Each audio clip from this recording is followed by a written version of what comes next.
Hello and welcome to the physics channel. आज के इस वीडियो में हम डिस्कस कर रहे हैं friction in pure rolling motion cases.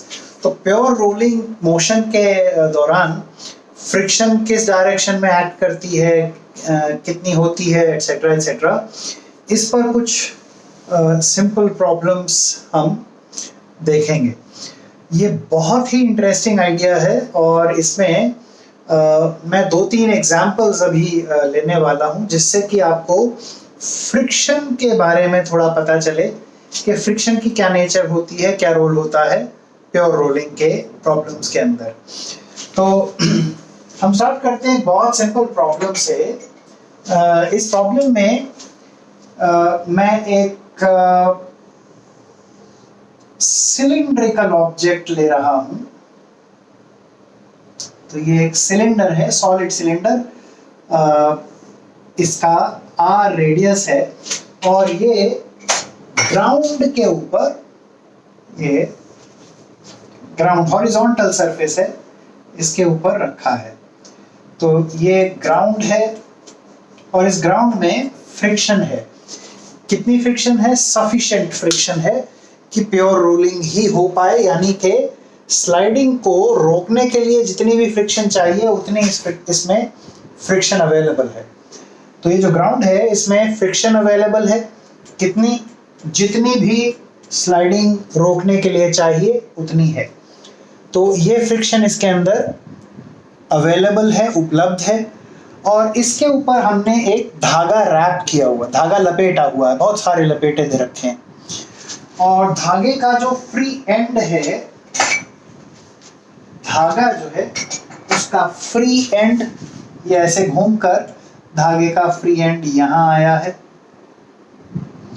और इस फ्री एंड के ऊपर, ये धागा अभी हॉरिजॉन्टल हमने रखा हुआ है, इस फ्री एंड के ऊपर हमने एक फोर्स लगा दी है जो कि है F। धागे का जो फ्री एंड आप देख रहे हो, धागे के इस फ्री एंड पर F फोर्स हमने लगा दी है। तो इस फोर्स की वजह से अब ये बॉडी आगे रोल करेगी। इसकी प्योर रोलिंग होगी क्योंकि यहाँ हमें बता ही दिया है, this we have been told, कि ये जो सरफेस है इसमें सफिशिएंट फ्रिक्शन है कि इसकी स्लाइडिंग को रोक सके। तो एक तो ये F फोर्स लगी है, दूसरा इसके सेंटर ऑफ मास पर mg फोर्स लग जाएगी। ये इस सिलेंडर के सेंटर ऑफ मास पर mg फोर्स लगी, यहां पर लगेगी नॉर्मल फोर्स। और फ्रिक्शन जो है, फ्रिक्शन के साथ यहां दिक्कत, एक परेशानी ये है कि फ्रिक्शन का मुझे ना तो मैग्नीट्यूड मालूम है और ना ही फ्रिक्शन की डायरेक्शन ही मालूम है। तो फ्रिक्शन का ना मैग्नीट्यूड मालूम है ना डायरेक्शन मालूम है, तो अननोन फोर्स की तरह उसे ट्रीट करते हैं। उसको एक कंप्लीटली अननोन फोर्स की तरह हम समझ कर चलेंगे। We will treat friction as an unknown force. उसका मैग्नीट्यूड भी अननोन है और डायरेक्शन हम कोई भी रैंडम अस्यूम कर लेंगे। ऑफ कोर्स सरफेस से टेंजेंशियल तो होनी ही चाहिए। तो सरफेस से टेंजेंशियल डायरेक्शन में मैं फ्रिक्शन अस्यूम कर लूंगा। Let me assume, it seems kind of reasonable. ऐसा लगता है कि शायद फ्रिक्शन पीछे की तरफ ही होनी चाहिए। सॉर्ट ऑफ मोशन आगे की तरफ है तो फ्रिक्शन पीछे की तरफ। हालांकि ये हमेशा सही नहीं होता है, न्यूटन्स लॉज के वीडियोस में भी मैंने ये आपको दिखाया होगा। तो ये फ्रिक्शन पीछे की तरफ आ रही है, बैकवर्ड डायरेक्शन में ये फ्रिक्शन फोर्स है। बैकवर्ड अस्यूम की है, मैग्नीट्यूड F अस्यूम कर लिया है और प्योर रोलिंग हो रही है। हम क्या क्या चीज़ें पता लगाने में इंटरेस्टेड हैं? हम ये जानना चाहते हैं कि इस बॉडी के सेंटर ऑफ मास की जो है एक्सेलरेशन कितनी है, ACM, और ये फ्रिक्शन कितनी है, इसका मैग्नीट्यूड क्या है, डायरेक्शन क्या। ये दो चीज़ें हमें मालूम करनी है। These are the two things that we wish to calculate, that we wish to find out. तो ये दोनों कैलकुलेशंस करने के लिए देखो हम क्या करेंगे, न्यूटन्स लॉ अप्लाई करेंगे और क्या, अपन थोड़ी करेंगे। तो ये centre of mass ACM acceleration से आगे बढ़ रहा है और ये भी मान लेते हैं कि अल्फा एंगुलर एक्सेलरेशन से रोटेशन भी हो रही है। तो जो लोएस्ट पॉइंट ये है, इस पर अगर कॉन्स्ट्रेंट इक्वेशंस अप्लाई करें तो with respect to centre of mass इसकी मोशन स्टडी करते हैं। ये कॉन्स्ट्रेंट के लिए अलग से मैं डायग्राम बना देता हूँ उसी डायग्राम में, नहीं तो मैस हो जाएगा। तो ये सेंटर ऑफ मास चल रहा है ACM से और अल्फा से रोटेशन भी हो रही है। तो जो लोएस्ट पॉइंट है उसको देखो, लोएस्ट पॉइंट जो है वो पीछे की तरफ एक्सेलरेट हो रहा है with respect to centre of mass. इस पॉइंट की मोशन हम देख रहे हैं with respect to centre of mass. तो अल्फा आर ये टेंजेंशियल एक्सेलरेशन पीछे की तरफ हुई और ऊपर की तरफ यानी सेंटर ऑफ मास की तरफ ओमेगा स्क्वायर आर एक्सेलरेशन भी होगी। ये एक्सेलरेशन आई है इस लोएस्ट पॉइंट की with respect to centre of mass, यानी इन दोनों का वेक्टर सम क्या है, इस पॉइंट की acceleration with respect to centre of mass. अब इसकी एक्सेलरेशन ग्राउंड के रेस्पेक्ट में चाहिए तो इसकी एक्सेलरेशन में ये सेंटर ऑफ मास की एक्सेलरेशन भी ऐड कर लो। आई एम होपिंग दैट आपको कॉन्स्ट्रेंट वाले लेसन याद हैं। अब ये जो पॉइंट है, क्योंकि ये ग्राउंड पर स्लिप नहीं होता है, इसकी हॉरिजॉन्टल डायरेक्शन में कोई एक्सेलरेशन नहीं होनी चाहिए। यानी कि ये जो कांटेक्ट पॉइंट इसका ग्राउंड के साथ है, इसकी एक्सेलरेशन उतनी होनी चाहिए जितनी नीचे वाले इस सरफेस की। ये तो ग्राउंड है, इसकी एक्सेलरेशन हम 0 ले रहे हैं, तो इस पॉइंट की एक्सेलरेशन भी 0 होनी चाहिए। अब इसकी एक्सेलरेशन अगर 0 है तो ये अल्फा आर और ACM को बराबर होना जरूरी है। तो अल्फा क्या आ गया, अल्फा आ गया ACM बाय आर। ये तो रोलिंग के प्रॉब्लम्स में कॉन्स्ट्रेंट रिलेशन का एप्लीकेशन हुआ। अब यहाँ फ्री बॉडी डायग्राम फिर से देखते हैं और अब अप्लाई करते हैं न्यूटन्स लॉज। तो इस प्रॉब्लम में अगर मैं न्यूटन्स लॉज अप्लाई करना शुरू करता हूँ तो मुझे पहले तो ये इक्वेशन आएगी, F हॉरिजॉन्टल डायरेक्शन में देख रहे हैं, F माइनस स्मॉल f, ये नेट फोर्स लगी है, राइट।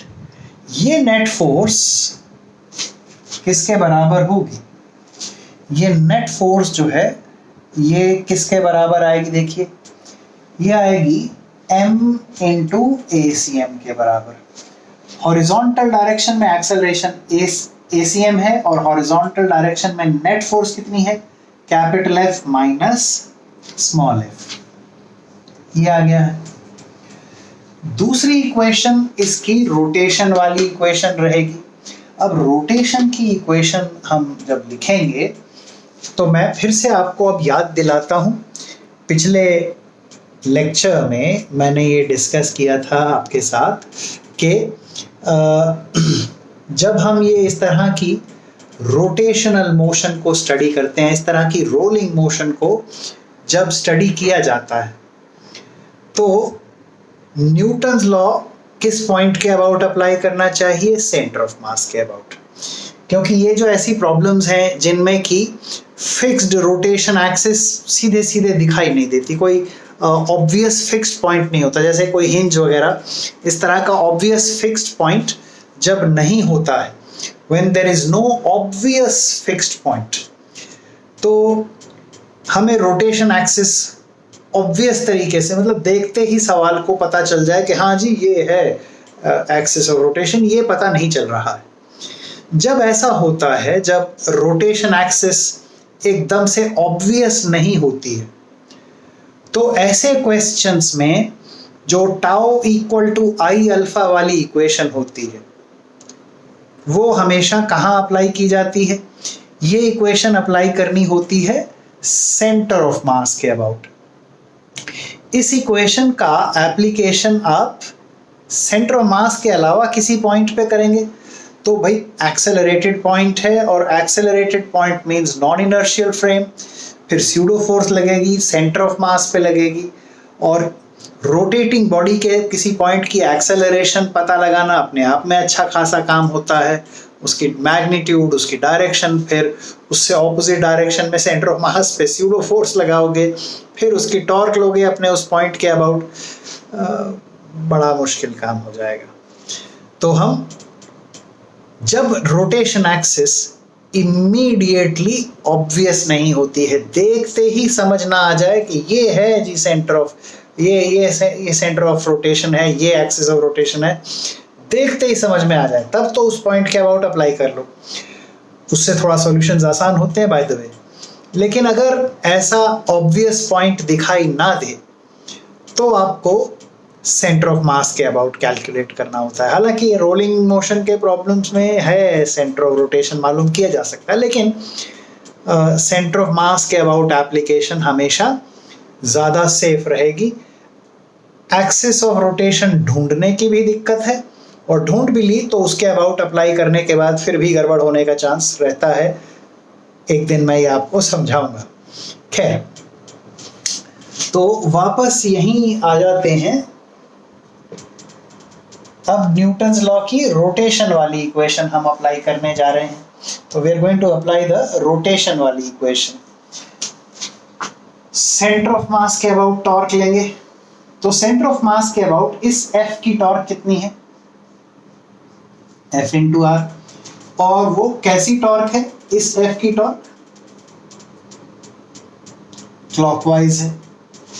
भाई अगर सेंटर ऑफ मास को फिक्स रखते हुए अगर इस तरफ फोर्स लगा रहे हो तो बॉडी कैसे घूमेगी? क्लॉकवाइज। तो ये टॉर्क क्लॉकवाइज है। इसी तरह फ्रिक्शन की टॉर्क, सेंटर ऑफ मास को फिक्स रखते हुए इस तरफ फोर्स लगाई गई है तो इसकी टॉर्क भी क्लॉकवाइज आती है। तो दोनों टॉर्क क्लॉकवाइज है। और फ्रिक्शन की टॉर्क कितनी है? F इंटू F की लाइन ऑफ एक्शन का ये डिस्टेंस R। दोनों केस में फोर्स की लाइन ऑफ एक्शन का सेंटर ऑफ मास से डिस्टेंस R आता है, तो FR प्लस FR। ये टॉर्क आई। ये टॉर्क किसके बराबर है? This torque is equal to ICM alpha. Cylinder है, याद करो, half mr square into alpha. Alpha कितना है? ये कैलकुलेट हो चुका है। अल्फा है ACM by R। To remind you, alpha is ACM by R। Correct. तो ये R जो है ये कैंसिल हो जाएगा और ये भी कैंसिल हो जाएंगे। तो ये दूसरी इक्वेशन में आया है F plus small f, it is equal to half m ACM। R सारे कैंसिल हो गए। ये आई है equation number 2।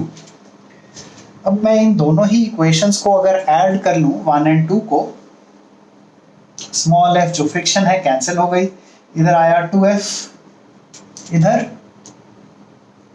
3/2m ACM। Okay, तो ACM क्या रहेगा? कैलकुलेट करते हैं। ACM आएगा 4f। let's change the color, there is kind of answer coming up, तो इसको हम हाईलाइट कर लेते हैं थोड़ा रेड कलर से। ACM कितना आया? ACM आ रहा है 4f by let's lock the exposure here. Okay. तो ACM जो आएगा ये आएगा 4f by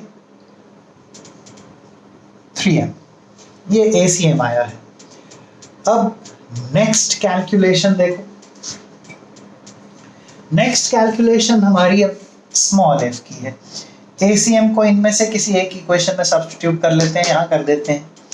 तो f plus small f is equal to half m into ACM। ACM कितना है? 4f bye 3m। ये m और m कैंसिल हो जाएगा, ये रह जाएगा 2। तो capital F plus small F कितना आ गया है? ये आ गया है 2f/3। और अब अगर मैं इस इक्वेशन को स्मॉल f के लिए सॉल्व करता हूं, अब इस इक्वेशन को मैं सॉल्व करता हूं स्मॉल f के लिए, फ्रिक्शन के लिए, तो ये फ्रिक्शन कितनी आई? ये f इधर आ जाएगा, ये आ जाएगी -f/3। Very interesting answer. Magnitude f/3 तो है ही, वो तो ठीक है, मैग्नीट्यूड तो आ ही गया है, लेकिन यहाँ एक बहुत इंटरेस्टिंग काम हुआ, ये नेगेटिव आंसर आया है। नेगेटिव आंसर क्या इंडिकेट किया करता है, ये आपको याद है? What does a negative answer in these cases indicate? Yes, negative answer क्या इंडिकेट करता है भैया बताइए? What does a negative answer indicate here? Yes, बोलो। नेगेटिव आंसर का मतलब ये है कि जो डायरेक्शन आपने अस्यूम की थी, जो डायरेक्शन इस फोर्स की आपने अस्यूम कर ली थी, ये वाली डायरेक्शन पीछे की तरफ, ये डायरेक्शन गलत है। यहाँ ये साबित हुआ है कि फ्रिक्शन की जो डायरेक्शन हमने अस्यूम की थी वो डायरेक्शन गलत है। मतलब फ्रिक्शन जो है ये मोशन की डायरेक्शन से ऑपोजिट नहीं है। अरे बाबा, फ्रिक्शन मोशन की डायरेक्शन के ऑपोजिट नहीं है। हालांकि ये किसी एक चीज के ऑपोजिट होती है, और वो क्या होता है? स्लाइडिंग या स्लाइडिंग की टेंडेंसी। वो बात अभी भी सच है। ये फ्रिक्शन से रिलेटेड जब टॉपिक पे मैंने लेक्चर्स अपलोड किए थे, तब उन लेक्चर्स में भी मैंने बताया था कि फ्रिक्शन जो है स्लाइडिंग या स्लाइडिंग की टेंडेंसी को अपोज करती है, ना कि मोशन को। तो बॉडी की जो ओवरऑल मोशन है, सेंटर ऑफ मास बॉडी का राइट साइड की तरफ चल रहा है, फ्रिक्शन उसके ऑपोजिट नहीं है, उसी के डायरेक्शन में। इसका मतलब तो ये हुआ कि फ्रिक्शन जो है बॉडी की मोशन को सपोर्ट कर रही है, ना कि अपोज। फ्रिक्शन बॉडी की मोशन को सपोर्ट कर रही है, अपोज नहीं कर रही है। करेक्ट? तो ये नेगेटिव साइन ने बताया कि फ्रिक्शन की डायरेक्शन जो है बैकवर्ड ना होके करेक्ट डायरेक्शन फॉरवर्ड है। मैग्नीट्यूड तो f/3 है ही। अब कभी कभी एग्जाम्स में क्वेश्चंस ऐसे आ जाते हैं कि फ्रिक्शन का मैग्नीट्यूड नहीं पूछा, एक्सेलरेशन का मैग्नीट्यूड नहीं पूछा, बस ये फोर्स ऐसे लगा दी है, अब बताओ कि फ्रिक्शन की डायरेक्शन क्या है। तो क्या ये पूरी कैलकुलेशंस किए बिना हम पता लगा सकते हैं कि फ्रिक्शन क्या डायरेक्शन में है? Now the answer to that question is also yes, ये भी किया जा सकता है। अगली कैलकुलेशन में आपको मैं यही दिखाऊंगा कि फ्रिक्शन की डायरेक्शन एक्सेलरेशन की मैग्नीट्यूड और फ्रिक्शन का मैग्नीट्यूड एंड साइन कैलकुलेट किए बिना बताया जा सकता है। उसका एक बहुत सिंपल तरीका है, जो कि आपका फ्रिक्शन का जो बेसिक लेक्चर हमने किया हुआ है न्यूटन्स लॉज के ज़माने में, उसको देख लेंगे तो आपको वो तरीका याद आ जाएगा कि फ्रिक्शन की जो डायरेक्शन होती है वो स्लाइडिंग के ऑपोजिट होती है या स्लाइडिंग की टेंडेंसी के ऑपोजिट होती है। यहाँ है pure rolling motion. Pure rolling में स्लाइडिंग तो होती नहीं है, तो यहाँ क्योंकि स्लाइडिंग नहीं है तो फ्रिक्शन किस डायरेक्शन में है? फ्रिक्शन यहाँ स्लाइडिंग की टेंडेंसी के विपरीत, टेंडेंसी ऑफ स्लाइडिंग के ऑपोजिट है। अब टेंडेंसी ऑफ स्लाइडिंग कैसे पता लगाएंगे? उसका एक सिंपल सा प्रोसेस मैं आपको दूंगा। I will give you a very interesting, very simple process for working out the direction of sliding tendency. ये देखो, ये वही सिलेंड्रिकल ऑब्जेक्ट है, और याद रहे जो कैलकुलेशंस हम कर रहे हैं सिलेंड्रिकल ऑब्जेक्ट के लिए हैं। अगर शेप बदल दोगे तो ये कैलकुलेशंस बदल जाएंगी, क्योंकि मोमेंट ऑफ इनर्शिया वाले फैक्टर्स बदल जाते हैं। तो ये सब कैलकुलेशंस जो हैं बॉडी की शेप पे डिपेंडेंट है। मैं सिलेंडर के लिए ये कैलकुलेशन करके दिखा रहा हूँ, आप लोग दूसरे शेप्स के लिए ये कैलकुलेशंस खुद भी करके देखें, बहुत इंटरेस्टिंग रिजल्ट्स आएंगे। तो ये वही सिलेंडर है जिसकी हम बात कर रहे हैं कुछ टाइम से, सॉलिड यूनिफॉर्म सिलेंडर, नीचे ग्राउंड है और प्योर रोलिंग है। प्योर रोलिंग है तो स्लाइडिंग नहीं है, और स्लाइडिंग नहीं है तो हम फ्रिक्शन की डायरेक्शन कैसे बताएं? स्लाइडिंग टेंडेंसी से ऑपोजिट। तो जो लोएस्ट पॉइंट है उसकी स्लाइड करने की जो टेंडेंसी है उसके ऑपोजिट फ्रिक्शन रहेगी। तो इसकी स्लाइडिंग टेंडेंसी हम कैसे बताएंगे? How will we tell the sliding tendency of the lowest point? Sliding tendency work out करने के लिए एक कॉन्सेप्ट मैंने आपको बचपन में बताया था, जब फ्रिक्शन के बारे में मैंने आपको न्यूटन्स लॉज वाले वीडियोस में पढ़ाया था।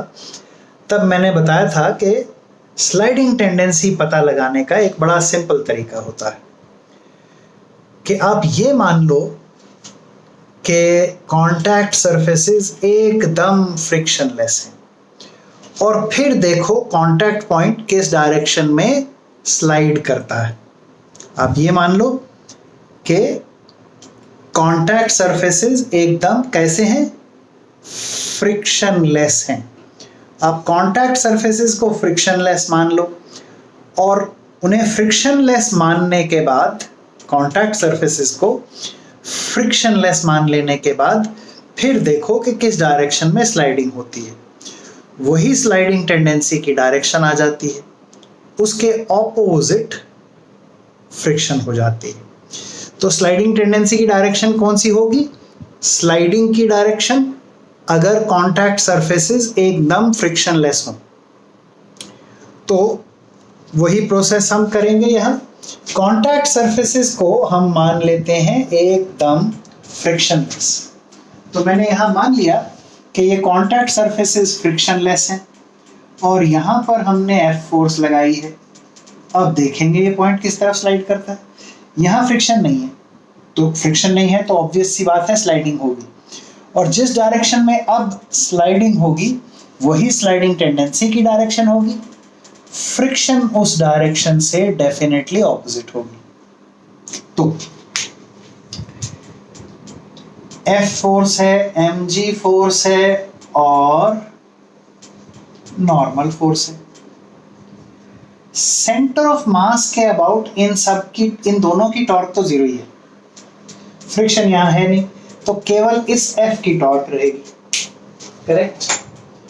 तो F जो है ये कितना है? MACM। कौन बहुत भयानक कैलकुलेशन हो गया। F इक्वल टू MACM, तो ACM कितना आया?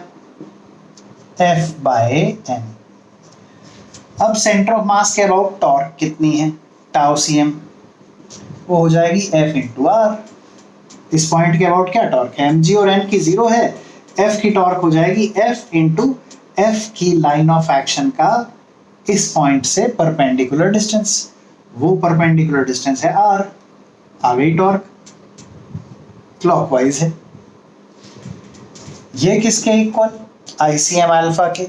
ICM कितना है? सिलेंडर है, हाफ mr² इंटू अल्फा। क्या यहां मैं इस अल्फा को ACM/R ले सकता हूं? जरा सोचो, क्या इस अल्फा को ACM/R लिया जा सकता है? हाँ या ना? एक बार सोच लो, फिर मैं जवाब देता हूं। आई होप आपने सोच लिया। तो यहां पर अल्फा को ACM/R हम नहीं ले सकते। अल्फा ACM/R कब आता है? जब प्योर रोलिंग हो रही होती है। जब हमने इसी प्रॉब्लम को अभी फ्रिक्शन के साथ एनालाइज किया था, अभी स्टडी किया था, प्योर रोलिंग अस्यूम किया था, कांटेक्ट पॉइंट पे स्लाइडिंग नहीं हो रही है ये अस्यूम किया था। अब कांटेक्ट पॉइंट पे अगर स्लाइडिंग नहीं हो रही तब अल्फा ACM/R के बराबर होता है।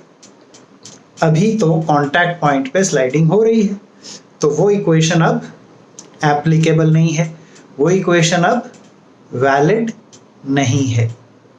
So that equation doesn't work anymore. Let's get back to our calculations. Fr is equal to half mr square times alpha. R होगा कैंसिल, अल्फा क्या आएगा? अल्फा आएगा 2f बाय m r।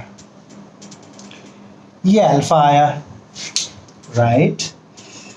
अब देखो, जो ये लोएस्ट पॉइंट है इसकी मोशन अब कैसी हो रही है। सेंटर ऑफ मास ACM से आगे बढ़ रहा है और बॉडी की अल्फा एंगुलर एक्सेलरेशन से रोटेशन हो रही है। इस पॉइंट की बैकवर्ड एक्सेलरेशन टेंजेंशियल वाली अल्फा आर, सेंटर की तरफ ओमेगा स्क्वायर आर। हालांकि हमें वर्टिकल से मतलब नहीं है, हॉरिजॉन्टल से ही मतलब है। तो ये एक्सेलरेशन जो दो आई हैं, इनका वेक्टर सम क्या है? इस पॉइंट की acceleration with respect to centre of mass. अब इसी पॉइंट की एक्सेलरेशन अगर विद रिस्पेक्ट टू ग्राउंड मुझे चाहिए, तो इसी पॉइंट की विद रिस्पेक्ट टू ग्राउंड जो एक्सेलरेशन आएगी, उसके लिए मैं ACM इसमें ऐड करूंगा। तो ये ACM मैंने ऐड किया, ओके। अब ये जो पॉइंट है, पॉइंट P बोल देते हैं इसको, इस पॉइंट P की एक्सेलरेशन कितनी आएगी? अब इसे फॉरवर्ड अस्यूम कर लेते हैं। तो फॉरवर्ड अस्यूम कर रहे हैं तो ये पॉजिटिव हो जाएगी और ये नेगेटिव, तो ये हो जाएगी ACM minus alpha R. Forward assume किया मैंने, ACM minus alpha R, ACM F/m minus alpha 2f/mr। ये अल्फा ये कैलकुलेट तो किया है, इनटू आर। आर कैंसिल हो गए, तो ये f/m माइनस 2f/m, ये आ गया माइनस f/m। तो फॉरवर्ड अस्यूम की थी, नेगेटिव आ गई। एक्सेलरेशन मैंने फॉरवर्ड अस्यूम की थी, तो ACM माइनस अल्फा आर निकाला, ACM माइनस अल्फा आर लिया, ये अल्फा ये आर, क्या गया? Minus f/m। ये माइनस साइन आपसे चुपचाप कुछ कह रहा है। क्या कह रहा है? माइनस साइन कह रहा है कि एक्सेलरेशन की जो डायरेक्शन आपने अस्यूम की थी वो गलत थी, सही डायरेक्शन उससे ऑपोजिट है। मतलब इस पॉइंट की जो टेंजेंशियल वाली हॉरिजॉन्टल वाली एक्सेलरेशन है वो बैकवर्ड है। माइनस साइन कह रहा है AP इज बैकवर्ड या टू लेफ्ट, लेफ्ट की तरफ है। AP लेफ्ट की तरफ है। इसका मतलब पॉइंट P की स्लाइड करने की टेंडेंसी किस तरफ है? पॉइंट P के स्लाइड करने की टेंडेंसी पीछे की तरफ है, और स्लाइड करने की टेंडेंसी अगर पीछे की तरफ है तो इसका क्या मतलब है? Friction is towards what? Friction is towards right. Friction जो है राइट की तरफ है, ना कि लेफ्ट की तरफ। तो ये हमने बिना फ्रिक्शन का कैलकुलेशन किए, direct calculation of friction, direct calculation of ACM, वो किए बिना हमने ये फ्रिक्शन की डायरेक्शन वर्कआउट की। तो ये इस तरीके से भी आप करेक्ट डायरेक्शन फ्रिक्शन की पता लगा सकते हैं। Very simple problem and yet very very interesting. तो ये इस वीडियो में इतना ही। This is a very interesting and yet very very important problem on friction in pure rolling. Friction in pure rolling is a very interesting concept, and we might even do more videos on the subject. So bye bye for now.